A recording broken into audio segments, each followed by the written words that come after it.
안녕하세요. 저는 일러스트레이터로 활동하고 있는 돌싱녀입니다. 나이가 들면 불륜이 흔하다는 말도 들어봤지만 저는 믿을 수 없었어요. 최소한 제 주변에선 그런 걸 본 적이 없었거든요.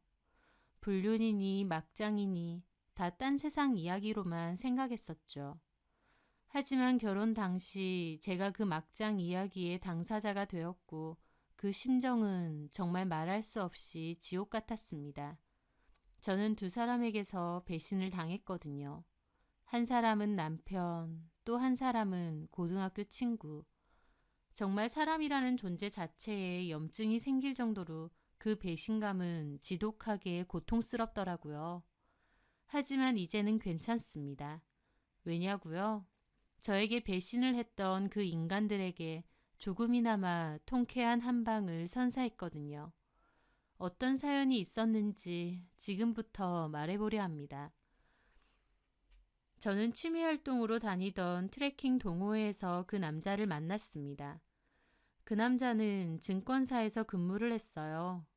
능력 있고 외모도 훤칠하고 성격도 다정다감했죠. 저하고는 6살 차이였습니다. 저희는 서로 호감을 느꼈고 2년 정도 사귀게 되었어요. 그 남자와 만날 때 제 친구들에게 남자친구를 소개시켜 준 적도 있는데 너무 괜찮은 남자 같다며 다들 잘 만나보라고 해줬죠. 단 한 명, 김선아만 빼고요. 저에겐 고등학교 때부터 친구였던 친구 무리가 있었어요. 여자 넷에 남자 둘이었는데 선아도 그중 한 명이었습니다. 고등학교 때부터 계속 친구다 보니 다들 친하긴 하지만 선아랑은 성격이 좀 달라서 잘 부딪히기도 했어요. 그렇다 보니 다 같이는 만나도 개인적으로 자주 보는 사이는 아니었죠. 하여튼 다른 친구들은 제 남친이 외모나 직업, 집안 다 좋을 것 같다고 해주는데 선아 걔만 꼬투리를 자꾸 잡았습니다. 나이가 6살이나 차이나? 어쩐지 같이 사진 찍은 거 보니까 확 늙어 보이긴 하더라. 라고 하질 않나. 증권사에서 근무를 한다니까. 증권사? 뭐 주식쟁이 같은 거네? 라고 비꼰 적도 있었죠. 뭐가 저렇게 마음에 안 드는 건가. 저도 마음이 좀 상했는데 다른 친구 말로는 선아가 부러워서 일부러 그런다고 하더군요. 어쨌든 저는 그 남자와 잘 만나오다가 결혼까지 하게 되었습니다. 다정한 남편과 점잖으신 시부모님, 또 시부모님은 금전적으로도 여유가 많으셨어요. 시아버지는 저에게 결혼 선물로 중형차 한 대를 선물로 주시기도 했고요. 행복하고 남부러울 것 없는 결혼 생활이었습니다. 다만 한 가지, 저와 남편 사이에는 아이가 없었어요. 남편이나 시부모님이 워낙 아이를 좋아하니까 이왕이면 빨리 아이를 낳으라고 하시더라고요. 저도 그러고 싶었는데 결혼한 지 3년이 다 되어갈 때까지도 아이가 안 생기는 겁니다. 그래서 검사를 하게 되었는데 저도 다낭성이라 임신이 조금 어렵다고 했고 남편 역시 정자 운동성이 많이 떨어진다고 했습니다. 남편이나 저나 자연 임신에는 적합하지 않았던 거죠. 하지만 둘 다 아이를 원했기 때문에 저희는 인공수정을 통해서라도 아이를 가지겠다고 결심했습니다. 인공수정도 쉬운 게 아니더라고요. 그럼에도 아이만 생기면 좋겠다는 간절한 마음으로 열심히 센터도 다니고 노력했어요. 저는 이런 이야기를 친구들에게 했고 친구들은 힘내라며 곧 예쁜 아기가 찾아올 거라고 응원해줬어요. 하지만 선아만 또다시 빈정거리더라고요. 그렇게까지 해야 돼? 자연적으로 임신이 안 된다는 건데 그렇게 억지로까지 아이를 만든다고? 저는 그 말이 너무 섭섭했습니다. 제가 아이를 얼마나 원하는지 알면서 친구라는 게 어떻게 저렇게 말하나 싶었죠. 저는 그 일로 선아랑 작은 말다툼까지 하게 되었습니다. 가뜩이나 예민하고 기분 안 좋은데 그맘때쯤 유독 남편하고도 자주 부딪히게 되었어요. 다정하고 좋은 사람이라 생각했는데 아이도 안 생기고 병원에 가는 일이 잦아지면서 부쩍 저에게 짜증을 많이 내고 말도 함부로 잘하더라고요. 안 그랬던 사람이 그러니 너무 섭섭했는데 얼마 되지 않아 그 이유를 알게 되었습니다. 남편에게 여자가 있었던 것이었죠. 남편이 아파트 계단에서 수상한 전화를 하는 것을 우연히 보게 됐고 핸드폰을 뒤져보게 되었어요. 그리고 웬 여자랑 문자로 대화를 주고받은 것을 확인하게 되었죠. 보고 싶다느니 사랑한다느니 또 언제 올 거냐느니. 애정은 물론 성적인 의미도 가득한 대화를 오랫동안 주고받았더라고요. 그때의 배신감이란 사랑꾼인 척 나밖에 모르는 척은 다 해놓고 뒤에서는 다른 여자를 만나고 있었다뇨. 그런데 더 충격적인 건 따로 있었습니다. 상대방 여자의 번호가 아무래도 낯이 익은 거예요. 설마 하면서 그 번호를 제 폰에 입력해 봤더니 그 번호의 주인은 바로 제 친구 김선아였습니다. 번호를 입력하고 제 친구 이름이 뜨자 저는 한참이나 얼어붙었어요. 머릿속이 새하얘지는 것 같았거든요. 외간 여자도 아니고 내 친구랑? 머리가 아찔해진다는 게 무슨 뜻인지 그때 알겠더라고요. 그리고 더 충격적인 건 둘의 대화를 살펴보는데 김선아가 한다는 소리가 우리 꼬물이가 뱃속에서 어쩌고 저쩌고 아이에 대한 이야기를 하는 겁니다. 바람도 충격인데 임신까지 했다니 저는 미친 사람처럼 자고 있는 남편을 깨우게 되었죠. 그리고 그 대화 내역을 보여줬습니다. 뱃속에 꼬물이라니? 이게 무슨 개소리야? 내가 지금 본 게 맞아? 내 친구 김선아랑 바람피고 얘는 당신 애까지 임신했어? 남편은 처음엔 놀라더니 곧 고개를 푹 숙이고 시인하더라고요. 맞아. 내 임신했어. 저는 남편의 싸대기를 2대나 날렸습니다. 그럼에도 화는 조금도 누그러지지 않았고 오히려 더 미칠 것 같더라고요. 도대체 언제부터냐고 하니까 만난 지는 6개월밖에 안 됐다고 했습니다.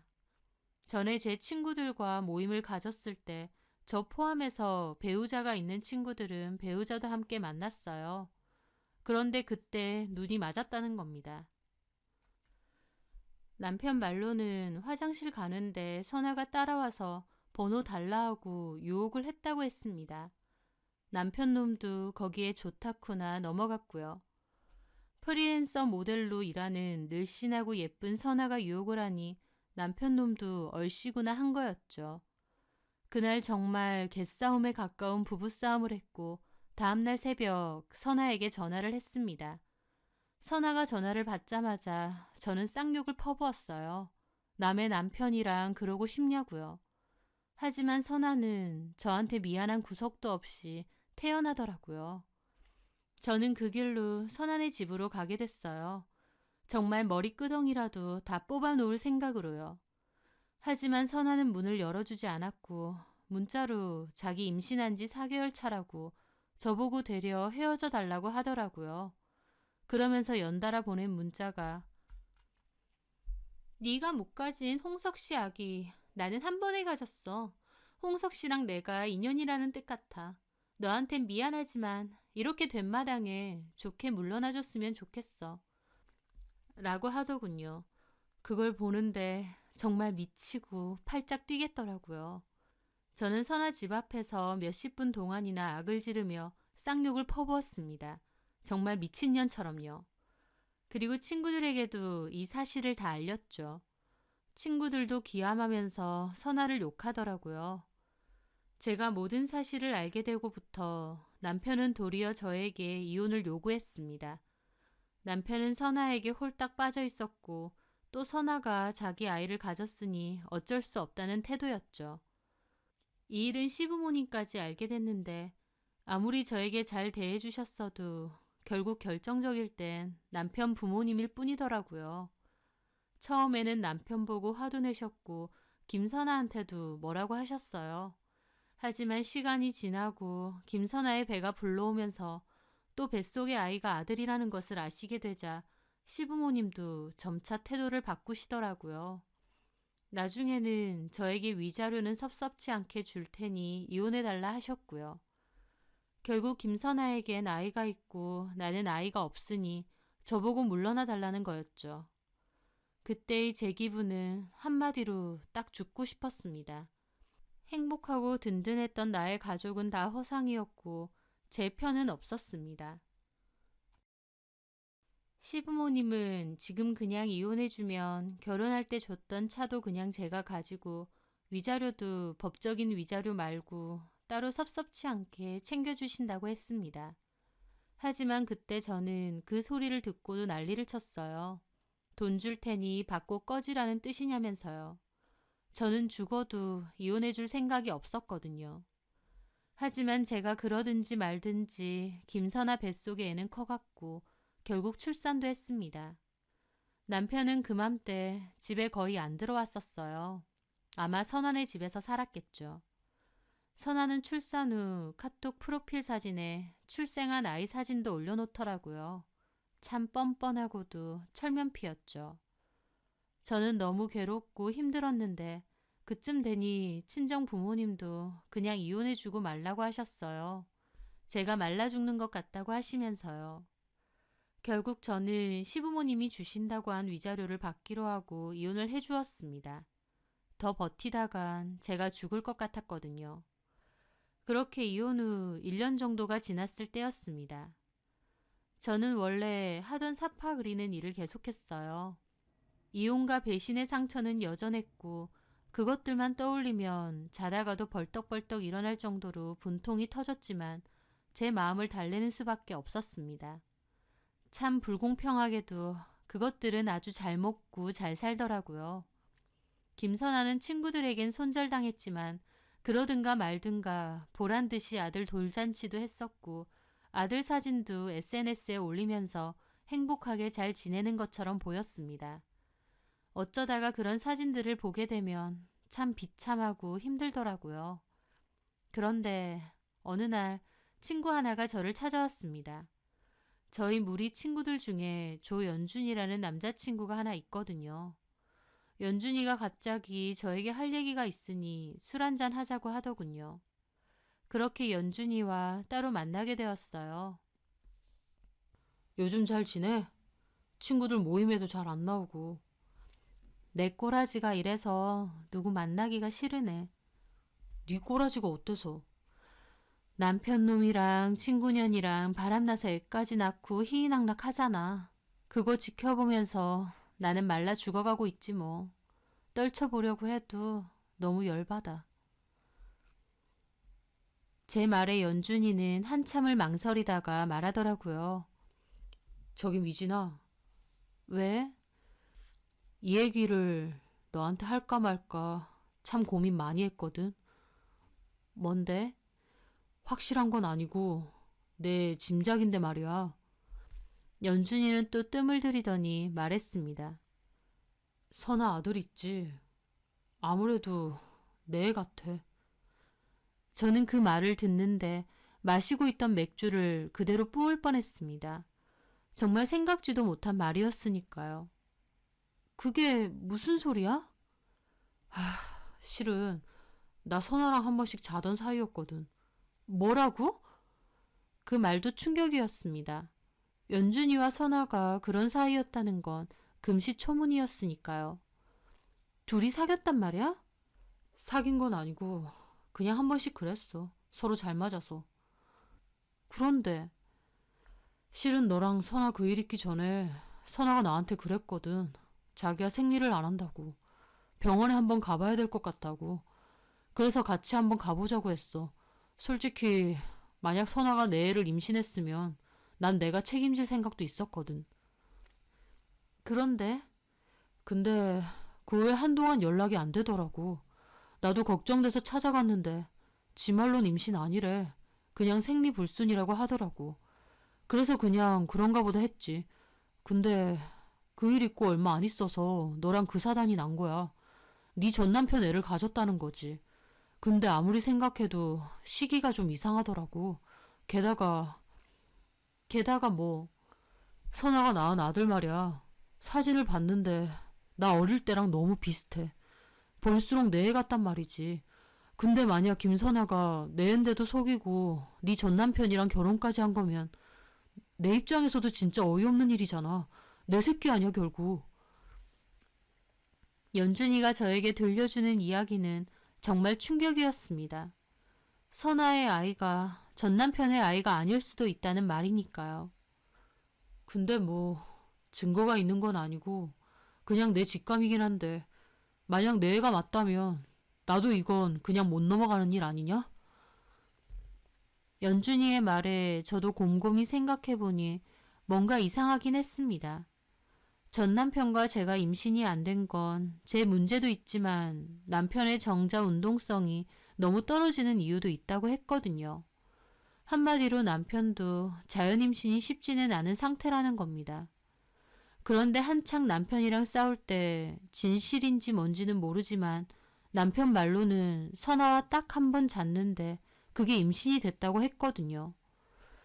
전 남편도 자연 임신이 어려운 몸 상태인데 어떻게 선아랑은 한 번에 임신이 됐을까 의문이 생기더라고요. 게다가 연준이의 말을 듣고 김선아 SNS에 들어가서 다시 아들 사진을 곰곰이 봤는데 정말 그 아들 얼굴이 전 남편 얼굴이 아니라 연준이랑 엄청 닮은 겁니다. 아무리 아기라고 해도 부모를 닮은 느낌이 있어야 되는데 차라리 연준이랑 부자 사이라고 하면 믿을 정도로 연준이랑 닮았더라고요. 진짜 너랑 닮았네. 내가 아무리 봐도 그렇다니까. 연준이는 자기 애라는 게 확인만 되면 자기도 가만히 있을 순 없다고 했는데 확인할 길은 없었죠. 그래서 저는 오랜 고민 끝에 결국 전 시어머니에게 전화를 걸었습니다. 솔직히 연준이의 애가 아니라고 해도 저도 너무 악에 받쳐서 분탕질이라도 해야 속이 시원할 것 같았거든요. 전화를 걸자 한참의 신호 끝에 어머님이 전화를 받으셨어요. 어, 네가 어쩐 일이니? 안녕하세요, 어머님. 잘 지내셨어요? 그래, 잘 지낸다. 근데 무슨 일이야? 뭐 이제 안부 전할 사이는 아니잖아. 그렇죠. 제가 어머님 며느리도 아니고. 근데 꼭 드려야 될 말이 있어서요. 뭔데? 홍석 씨 아들 이름이 혜성이라고 했죠.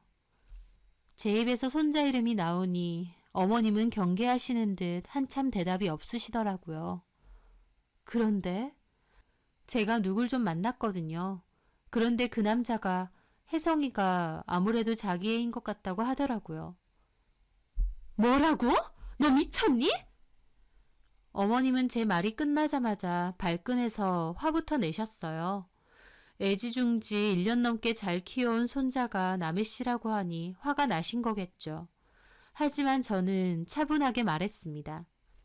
어머님, 애초에 홍석 씨랑 김선아 무슨 사이였는지 까먹은 거 아니시죠? 그 두 사람 불륜이에요. 김선아가 낳은 아이, 밖에서 가진 아이라고요. 그런데 자기가 친아빠인 것 같다는 남자가 나타난 거고요. 그게 누군데? 그게 누군지보다 혜성이가 진짜 홍석 씨 아이인지 먼저 확인하시는 게 그게 누군지보다 혜성이가 진짜 홍석 씨 아이인지 먼저 확인하시는 게 순서 아닐까요? 예, 너 진짜 웃기는 애다. 그래, 홍석이가 바람펴서 너랑 이혼한 건 미안해. 하지만 이미 지난 일이고 너도 위자료 명목으로 돈 받을 만큼 받았잖아. 근데 어딜 이제 와서 말도 안 되는 소리로 분탕질 하려는 거야? 너 혜성이가 우리 홍석이에 맞으면 지금 한 말 어떻게 책임질 건데? 이혼까지 당했는데 제가 여기서 어떻게 책임을 더 지나요? 저는 다만 어머님이나 홍석 씨가 엄한 남의 자식 키우는 일은 없어야 되니 미리 말씀드리는 것 뿐이에요. 확인해서 나쁠 건 없잖아요. 검사했는데 홍석 씨 애라면 지금처럼 잘 키우세요. 하지만 만에 하나 아니라면요? 얘 좀 봐. 어머님은 발끈하셨지만 느껴졌습니다. 분명 제 말에 어머님에게도 의심의 씨앗이 생겼겠죠. 어쨌든 저는 아셔야 될 것 같아서 전한 거고요. 확인해 보시는 건 알아서 해보세요. 그럼 이만 끊습니다. 저는 그렇게 전화를 끊었어요. 기든 아니든 최소한 흙탕물은 만들어야겠더라고요. 불륜으로 맺어진 관계에서 이 정도 일은 감수해야 되는 거 아닌가 싶기도 했고요. 하지만 그 결과는 정말 놀라웠습니다. 그 전화가 있고 얼마 지나지 않아 김선아가 하루아침에 SNS에 올렸던 아이 사진이며 가족 사진을 싹 다 내리고 비공개를 했어요. 저는 그걸 보면서 뭔가 터졌구나 생각했죠. 아니나 다를까 김선아가 저에게 전화를 했습니다. 받자마자 악다구니를 쓰더라고요. 야, 이 미친년아. 네가 그랬다며? 혜성이 홍석 씨 아니라고. 그 순간 저는 확실하게 느꼈죠. 아, 진짜 그 아들이 제 전남편 애가 아니구나 라는 것을요. 저는 코웃음 치며 말했습니다. 어머님이 검사했어? 결과 나왔니? 뭐래? 홍석 씨 애 맞아? 야! 너 진짜 미쳤어? 내가 미쳤냐고? 나 진짜 어이가 없네. 친구 남편 뺏어서 임신까지 해놓은 년이 나보고 미쳤냐니. 진짜 코미디다. 야, 결과 좀 얘기해줘. 네 아들 누구예요? 야! 이용석 아들 아니지? 제 말에 선아는 씩씩대면서 대답도 제대로 못하더라고요. 너 진짜 가만 안 둬? 너 진짜 가만 안 둬? 놀고 있네. 너 진짜 간두크다. 딴 남자애 임신해놓고 그걸 이용석이라고 속여? 그러면서 친구 가정 파탄 내고 나야말로 너 가만 안 둘 거야. 내가 보살이라서 여태껏 참고 있었는 줄 알아? 제가 더 악다구니를 쓰자 선아는 씩씩대더니 전화를 끊었습니다. 나중에 건너서 들어보니 어머님은 따로 검사를 했던 것 같고 정말 그 아들은 전 남편의 아들이 아니었어요. 그 사실을 전부 알게 된 연준이는 진짜 자기 애인지 궁금해했습니다. 하지만 선아가 전 남편과 이혼 후 바로 잠수를 타버리는 바람에 아직도 선아를 찾는다고 하더라고요. 어디로 갔는지는 모르고요. 전 남편이 또다시 이혼을 하게 된 것을 알고 솔직히 너무 통쾌하고 속 시원했습니다. 이혼 후 내내 내가 피해자인데 왜 나만 이렇게 힘들어야 될까 괴로웠었거든요. 하지만 상황이 이렇게 되고 보니 말할 수 없이 속 시원하더라고요. 처음에는 마냥 내 남편, 내 자리를 뺏은 친구에 대한 원망이 더 컸습니다. 하지만 시간이 지날수록 친구가 유혹했다고 기다렸다는 듯 홀랑 넘어가 버린 남편놈이 더 원망스럽더라고요. 이렇게 이혼하고 보니 그런 놈이랑은 헤어진 게 차라리 잘 됐다 싶어요. 꼭 제 친구가 아니더라도 언젠가는 저를 배신할 만한 사람이었으니까요. 누구나 부러워할 만한 능력 있고 멋진 남편과 재력 있는 시댁. 저 역시도 그런 부분이 너무 좋았지만 이렇게 되고 보니 다 부질없다 싶습니다. 그런 허울 좋은 것들이 이혼하고 보니 제 것도 아니었고요. 이혼을 계기로 제 스스로 좀 더 발전할 수 있는 사람이 되려고 노력하려 합니다. 힘든 일이었지만 그만큼 한층 성숙해졌다고 생각하며 꿋꿋하게 잘 살아가려 합니다. 제 사연 들어주셔서 감사합니다.